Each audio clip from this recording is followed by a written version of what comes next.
कह दिया कि भगवान की मर्जी के बिना पत्ता नहीं हिलता, तो सच बताओ अपराधी भगवान है कि चोर है? पर चोर तो मानता नहीं है कि मैंने अपराध किया, चोर तो कहता है प्रभु की मर्जी थी। अब बताओ कौन अपराधी है? भगवान की चोर। पर चोर कितना होशियार है, उसने सत्संग कर लिया ना। तो गुरुजी बता रहे थे कि भगवान की मर्जी के बिना पत्ता नहीं हिलता। चोर को लगा ये ज्ञान तो अपने मतलब का है। अब चोर को लगा ये अपने मतलब का है। इस ज्ञान के बल पर चोर चोरी कर रहा है। इसका मतलब ये हुआ कि अच्छा आप लोग बताओ, भगवान की मर्जी के बिना पत्ता नहीं हिलता, ये लाइन सही है कि गलत है? जोर से, जोर से। तो फिर चोर कहे तो गलत कैसे? यदि ये लाइन सही है तो फिर यही लाइन तो चोर भी कह रहा है, तो वो गलत कैसे हुई? अब आप सिद्ध करके बताओ कि ये गलत कैसे है चोर के लिए और सही कैसे है आपके लिए। किसके लिए सही? एक ही ज्ञान किसी के लिए सही है तो वही ज्ञान किसी के लिए गलत हो गया ना। अब ध्यान से सुनो, कहो तो मैं आपको समझा दूं। किस किस को समझाऊं? मैया, ओ पीली मैया, आप नहीं समझोगी? नहीं, हाथ नहीं उठाई मेरी मां। आप नहीं समझेंगी? समझ लो। सुनो, भगवान की मर्जी के बिना पत्ता नहीं हिलता, ये बात सबके लिए नहीं है। ये बात सबके लिए, ये ज्ञान सबके लिए नहीं है। तो फिर ये ज्ञान किसके लिए है? ये ज्ञान उन श्रेणी के लोगों के लिए है जो भगवान के भरोसे रहते हैं। जो किसके भरोसे हैं? जो भक्त भगवान के भरोसे है। प्रभु हम तो आपके हैं, आपके आश्रित हैं। जो भक्त भगवान में समर्पण कर चुका है, जो भक्त भगवान का हो गया है, फिर वो भक्त क्या कहेगा कि मेरे साथ जो हो रहा है वो सब भगवान की मर्जी है, इसलिए वो हर हाल में खुश है। अब चोर का समर्पण हुआ नहीं भगवान में, और जब समर्पण हुआ ही नहीं तो आप पर यह ज्ञान लागू नहीं होगा कि भगवान की मर्जी के बिना पत्ता। ये ज्ञान तब लागू होगा जब आप समर्पण करोगे। बात समझ में आई कि नहीं?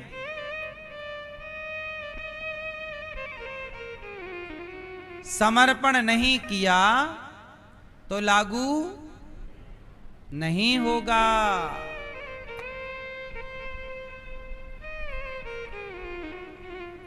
सही है?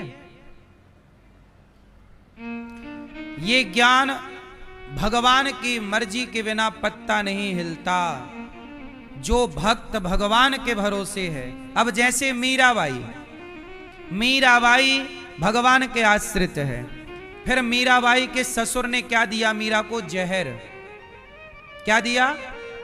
और मीरा को पता लग गया कि ये जहर है, पर मीरा ने उसे पी लिया। क्यों? क्योंकि मीरा पूर्ण समर्पण कर चुकी। प्रभु अब तो मैं आपकी हूं और अब जो है वो आपकी मर्जी। यदि ये जहर मिला है तो आपकी इच्छा है कि मैं पीऊं तो मैं पी लूं। अब मारना है कि बचाना है वो आपके हाथ में। पी लिया। तो जहां मीरा जैसा भरोसा है, मीरा जैसा समर्पण है, वहां पर फिर जो है वो सब ईश्वर की कृपा से है, सब कुछ है। वहां पे ईश्वर की मर्जी के बिना पत्ता नहीं। ये पूरा फॉर्मूला वहां जाके सेट होगा। अब चोर चोरी करे वो कहे भगवान की मर्जी है, नहीं साहब, तुमने चोरी की है, ये भगवान की मर्जी नहीं है, ये तुम्हारी मर्जी थी। तुमने नाम भगवान का लगा दिया। भगवान ने थोड़ी कहा कि तुम दूसरे को नुकसान पहुंचाओ। भाई गीता में एक ही बात थोड़ी लिखी है, सारी बातें लिखी हैं। सारी बातें जब पढ़ोगे समझोगे तब निष्कर्ष निकालोगे, एक बात से निष्कर्ष नहीं निकलता ना। ज्ञान की बात तो छोटा बच्चा भी करता है। एक बात उसे पढ़ा दीजिए, तोते को एक सेंटेंस रटा दीजिए, वो भी बात कर लेगा ज्ञान की। तो ज्ञान की बात कर लेने से ज्ञान नहीं होता, भक्ति की बातें करने से भक्त नहीं होता। होने वाला अलग है, बात करने वाला अलग है। भाई ज्ञान की बात तो गूगल भी कर रहा है, गूगल को सबसे ज्यादा ज्ञान है आजकल। तो ज्ञान की बात करने से ज्ञानी होता तो गूगल बाबा सबसे ज्ञानी है ना। तो ज्ञान की बात करना एक अलग विषय है, उस ज्ञान को अच्छा, राम और रावण दोनों में ज्ञानी कौन है ज्यादा? जोर से। राम और रावण में ज्ञानी कौन?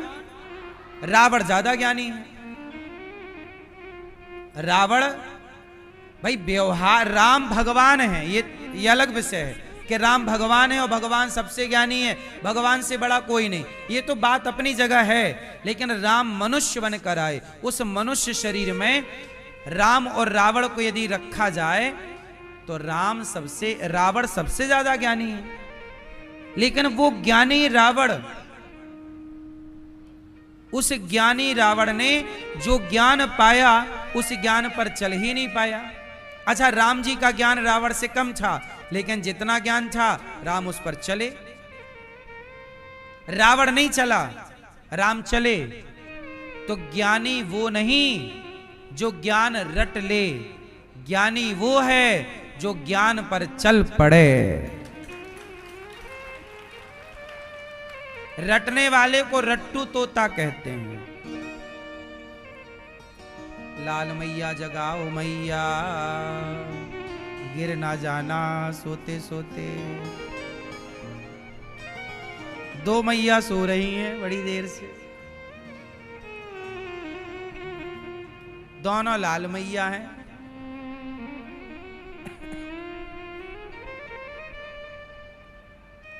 एक लाल मैया के बारे में तो हमने बताया, दूसरी अभी गुप्त हैं, अभी पकड़ के बताएंगे।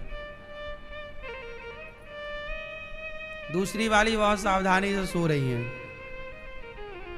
चोरी चोरी। सुनो, ज्ञानी कौन? जो ज्ञान की बातें कर ले। एक तो वो ज्ञानी भाई बड़ी अच्छी बातें कर रहा है, लेकिन एक व्यक्ति है जो ज्ञान की केवल बातें नहीं कर रहा, ज्ञान पर अमल कर रहा है, ज्ञान को फॉलो भी कर रहा है। अब जैसे गौरी गोपाल आश्रम में आप लोगों ने देखा कि ये दास अनिरुद्ध जो है, हम केवल ये नहीं कहते कि तुम सेवा करो, हम आपसे कहें तुम अपने माँ बाप की सेवा करो, तो ये तो ज्ञान की बातें हो गई, सेवा करो। लेकिन ये दास अनिरुद्ध पहले सेवा माताओं की कर रहा है, वो करके फिर आपको ज्ञान दे रहा है। तो जो हम कर रहे हैं वो आपको कह रहे हैं। यहाँ माँओं की सेवा होती है, हम पांव दबाते हैं माँओं के, तो हम ज्ञान पर चल भी रहे हैं और वही ज्ञान आपको परोस भी रहे हैं। क्यों? हम कहते हैं कि अन्नदान करना बड़ा पुण्य है, तो गौरी गोपाल में सबको भोजन मिल रहा है, 25 से 30 हजार लोग, तो यहाँ सेवा हम कर भी रहे हैं, उस ज्ञान को फॉलो कर रहे हैं, चल रहे हैं, अमल कर रहे हैं, और बाद में वही ज्ञान आपको परोस रहे हैं कि भाई इस ज्ञान पे चलना, इसी से तुम्हारा। हम गुटखा नहीं खाते, फिर हम आपसे कहते हैं तुम भी मत खाना, तो हम पहले ज्ञान को फॉलो कर रहे हैं। हम सिगरेट नहीं पीते, फिर आपसे कहते हैं तुम भी मत पीना। हम मांस नहीं खाते, फिर आपको कहते हैं नहीं खाना। हम दारू नहीं पीते, फिर आपको कहते हैं नहीं पीना, ताकि जब हम ज्ञान की बात करें तो पहले उसे जीवन में उतारें, पहले उतार लें फिर आपको बताएं। अब हम उतारें ना और केवल बताएं, तब उस ज्ञान का प्रभाव समाज पर नहीं पड़ता। आज गौरी गोपाल ये दास अनिरुद्ध की बात सुनकर बहुत लोगों के जीवन में परिवर्तन आया। क्यों आया?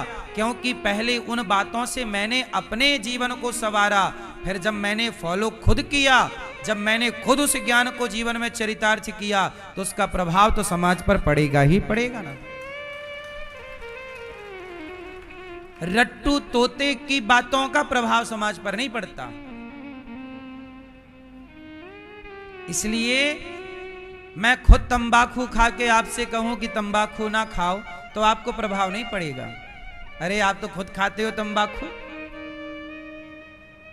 मैं खुद बीड़ी पीऊं और आपसे कहूं तुम ना पीना, तो क्या इस बात का प्रभाव आप पर पड़ेगा? बोलो। एक बार क्या हुआ, एक गुरुजी थे, गुरुजी के पास एक मैया गई अपने बेटे को लेके।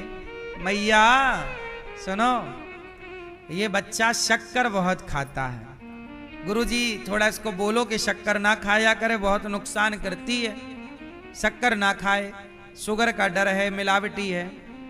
गुरुजी बोले कि मैं 2 महीने बाद आपके बेटे को समझाऊंगा। अब 2 महीने बाद फिर गई मैया, महाराज शक्कर बहुत खा रहा है। गुरुजी ने बिठाया, ए छोरा शक्कर मत खाना, इससे बीमारियां होती हैं, ये जहर है एक तरह का, अच्छी चीज नहीं है। शक्कर की जगह गुड़ की मिठास का प्रयोग करो, खजूर की मिठास का प्रयोग करो, खजूर की मिठास, किशमिश की मिठास, इन मिठासों का प्रयोग करो। शक्कर की मिठास नुकसानदायक है, गुड़ की मिठास ठीक है। अब मैया बोली, गुरुजी आपने ये बात कही कि बेटा शक्कर ना खाओ, ये बात आप 2 महीने पहले भी तो बता सकते थे, आपने बोला 2 महीने बाद बोलूंगा। तब गुरुजी बोले, मैया मैं भी शक्कर की चाय पीता था, मैं खुद शक्कर खाता था, तेरे बेटे को कैसे कहता कि शक्कर ना खाना। अब मैंने 2 महीने से छोड़ दिया, अब मैं नहीं खाता, मैं गुड़ खाता हूं और मिठास के लिए दूसरी चीजों का प्रयोग करता हूं। अब मैंने छोड़ दी इसलिए क्योंकि तेरे बेटे को समझाना था, तो जब मैं ही गलत रास्ते पर हूं तो किसी को सही रास्ते पर कैसे लाऊंगा? पहले सामने वाले को सही रास्ते पर चलाने के लिए खुद को सही रास्ते पर चलना होगा।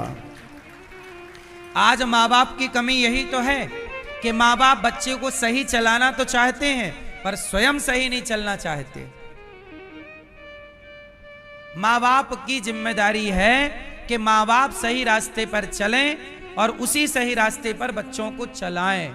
अब जैसे आप दोनों पति पत्नी लड़ोगे, एक दूसरे को गाली दोगे, पति दारू पी के घर पे आएगा, अब ये सब माहौल बच्चा देखेगा तो तुम बच्चे को क्या सिखाओगे? दारू पीने वाला बाप किस मुंह से कहेगा बेटे से कि बेटा तू दारू मत पीना? तुम्हारे पास कौन सा मुंह है ये कहने का? जब तुम भाई, बच्चे का सबसे बड़ा आदर्श उसका पिता होता है। बच्चे का सबसे बड़ा आदर्श कौन है? पिता। और पिता ही यदि गलत रास्ते पर है तो वो बाप क्या समझाएगा अपने बेटे को? इसलिए कहता हूं कि जो ज्ञान दूसरों को आप देना चाहते हैं, पहले उस ज्ञान को जीवन में उतार लीजिए। गुरुजी ने कहा मैंने शक्कर छोड़ दी, अब तेरे बेटे को कह रहा हूं, बस। मतलब हमारे ऋषि मुनि जो बताते हैं पहले वो जीवन में उतारते हैं, बिना उतारी कोई बात नहीं बताई जाती।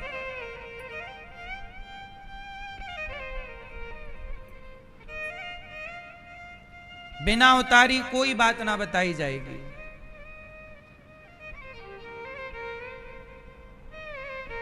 इसलिए आपसे मेरी प्रार्थना है कि रट्टू तोता वाले ज्ञानी मत बन जाना। तो ज्ञान जो है, ज्ञान के अधिकारी भक्त ही हो सकते हैं, जो समर्पण है अधिकारी। इसलिए भगवान का भक्त समर्पित होता है। तो सुखदेव जी ने परीक्षित जी को भागवत तो सुनाई, पर सुखदेव जी ने इंद्र को भागवत नहीं सुनाई, क्योंकि आप इस ज्ञान के अधिकारी नहीं हैं। परीक्षित को सुनाई, परीक्षित का उद्धार हुआ, तब इंद्र को डाउट हुआ कि भागवत से उद्धार कैसे हो गया। सत्यलोक में तराजू बांधी, एक परड़े पर भागवत जी को रखा, दूसरे पलड़े पर स्वर्ग के सुख को रखा और तौल कर देखा तो भागवत जी का पलड़ा भारी था। इंद्र चरणों में गिर पड़े, तब भागवत से भगवान प्रकट हो गए। बोलिए भागवत भगवान की। जो भागवत सुनेगा, जो भागवत सुनेगा, उस पर भगवान की कृपा होगी। जो भागवत नहीं सुनेगा, इसलिए कहता हूं भागवत सुना करिए। ये प्रत्यक्ष कौन है? भगवान का ही वांगमय स्वरूप है। एक बार क्या हुआ, नारद जी ने सारे तीर्थों का भ्रमण किया। आप लोग भ्रमण करते हो? भ्रमण जरूर करना चाहिए। भ्रमण मतलब थोड़ा घूमना फिरना चाहिए। आप लोग घूमने के लिए कहां जाते हो?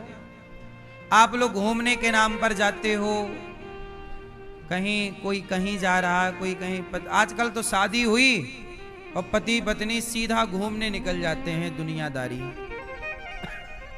घूमना गलत नहीं है, कहां घूमें, किसका भ्रमण करें, क्या देखें? आओ मैं आपको बताता हूं कहां घूमना चाहिए, कहां जाना चाहिए, क्या देखना चाहिए। सुनो, हमारे भारत में इतने अच्छे अच्छे प्राचीन प्राचीन तीर्थ स्थल हैं। कभी आप अयोध्या जी जाओ, सरयू स्नान करके आओ, कभी आप चित्रकूट जाओ, है ना, कभी आप रामेश्वरम जाओ, कभी आप रंगम श्रीरंगम जाओ, कभी आप हरिद्वार चले जाओ, कभी आप वृंदावन आओ, मतलब जाओ। कभी जगन्नाथ जी जाओ, जगन्नाथ भगवान का दर्शन करो, वहां जाकर के देखो, संसार का भ्रमण करो, देखो कैसे लोग, कैसे कुछ लोग कितने अमीर हैं, कुछ लोग कितने गरीब हैं, कुछ लोग कितने हंस रहे हैं, कुछ लोग कितने रो रहे हैं, कुछ लोग कैसे, आप स्टेशनों में देखना, कई जगह देखना, कुछ लोग चप्पल पांव में पहन के घिसट रहे हैं। सबको देखना चाहिए। कभी फुटपाथ पे जाओ और फुटपाथ पे जो लोग सो रहे हैं, कभी उनके पास जाके बैठो, उनसे बात करो। आप यहाँ कब से रह रहे हैं? फुटपाथ पे क्यों